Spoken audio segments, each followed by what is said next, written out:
पंजाब के मोहाली में 5 मंजिला इमारत पलक झपकते ही मलबे में तब्दील हो गई। जब तक कोई कुछ समझ पाता तब तक सब कुछ तबाह हो गया। चीख पुकार मच गई। पंजाब में हुए इस दर्दनाक हादसे ने हिमाचल के एक परिवार को भी गहरे जख्म दिए हैं, क्योंकि इस हादसे में उनकी बेटी दृष्टि वर्मा की भी जान चली गई है। हिमाचल के ठियोग में रहने वाली वर्मा फैमिली ने बड़े चाव से अपनी बेटी दृष्टि को मंगेतर के साथ मोहाली शॉपिंग करने भेजा था।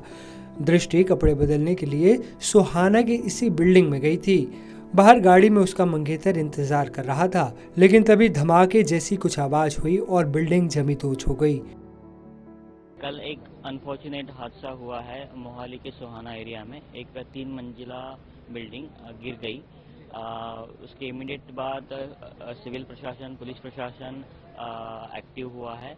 हमने आर्मी, एनडीआरएफ को तुरंत कॉल किया, उनके यूनिट उन्होंने तुरंत रिस्पॉन्ड किया और कल शाम से हमारे रेस्क्यू ऑपरेशन फुल फोर्स से चल रहे हैं। कल शाम को हमें एक दृष्टि नाम के लड़की की डेड बॉडी मिली है मलबे से। दृष्टि के मंगेतर ने बताया कि शनिवार शाम को वो अपनी मंगेतर का इंतजार कर रहा था कि अचानक एक जोरदार धमाके की आवाज आई और बिल्डिंग गिर गई। मंगेतर को कुछ समझ नहीं आया और वो बेहोश हो गया। जब उसे होश आया तो उसने देखा कि मलबे में उसकी मंगेतर का हाथ एक पत्थर के नीचे दबा हुआ था। उसने तुरंत एनडीआरएफ को सूचित किया और मलबे से दृष्टि को बाहर निकाला, लेकिन तब तक वो दम तोड़ चुकी थी। शादी का सपना जो दोनों ने लंबे समय से देखा था एक पल में टूट गया। मार्च में दोनों की शादी होनी थी। उधर परिजनों ने बताया कि करीब 12 साल पहले दृष्टि के पिता भगत राम भी इस दुनिया को छोड़कर चले गए थे, जिसके बाद मां ने तीनों बेटियों को खूब पढ़ाया लिखाया। तीनों बहनें बहुत मेधावी थी और मां का सहारा बनी हुई थी।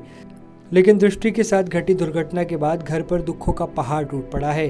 दृष्टि की 2 और बहनें हैं। बड़ी बहन शिमला में प्राइवेट नौकरी करती है। छोटी बहन साक्षी मोहाली में ही निजी कंपनी में नौकरी कर रही हैं। किसी को विश्वास ही नहीं हो रहा कि दृष्टि अब दुनिया में नहीं है।